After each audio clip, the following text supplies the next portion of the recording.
Statistics অনুযায়ী 26 লাখ, বা আমার মনে হয় বাস্তবে এটার সংখ্যা অনেক বেশি হবে, কম না বরং অনেক বেশি হবে। আমাদের যেটা চিন্তা ভাবনা আছে, আমাদের যেটা পরিকল্পনা আছে, বিএনপি যেটা পরিকল্পনা আছে, দেখুন আমাদের এখান থেকে মানুষ প্রতি বছর বিদেশে যায় প্রায় 10 লাখের মতো মানুষ বিদেশে যায়। আপনি যদি পরিসংখ্যানটা দেখেন, এই 10 লাখের মধ্যে প্রায় 7 লক্ষ মানুষ যারা যায় তারা হচ্ছে আনস্কিল্ড মানুষ। তাদের যাওয়াটা, তাদের পরিশ্রমটা দেশের অর্থনীতি হোক, তার নিজের জন্য হোক, কোনো ভ্যালু অ্যাড করছে না। আপনি যেই মানুষগুলোর কথা বললেন, এই প্রত্যেকটা মানুষের কোনো না কোনো প্রতিভা আছে।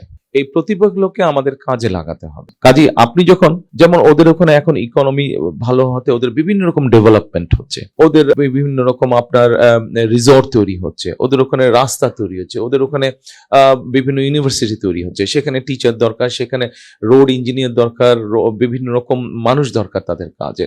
কাজেই এই জিনিসগুলোকে যদি আমরা বের করে ফেলতে পারি যে নেক্সট 5 to 10 ইয়ার্স তাদের কি কি ধরনের মানুষ দরকার, আমরা যদি আমাদের ভোকেশনাল ইনস্টিটিউট বা ট্রেনিং ইনস্টিটিউটগুলোকে যদি ওইভাবে সাজিয়ে ফেলি, এবং উইথ দি ল্যাঙ্গুয়েজ কোর্স অবশ্যই, তাহলে আপনার মতন যারা যাবে বিদেশে তাদের জন্য কাজ পাওয়াটা অনেক ইজি হবে, এবং মোটামুটি ভাবে আপনি বেকার থাকবেন না, হয়তো এটা বলাই যেতে পারে।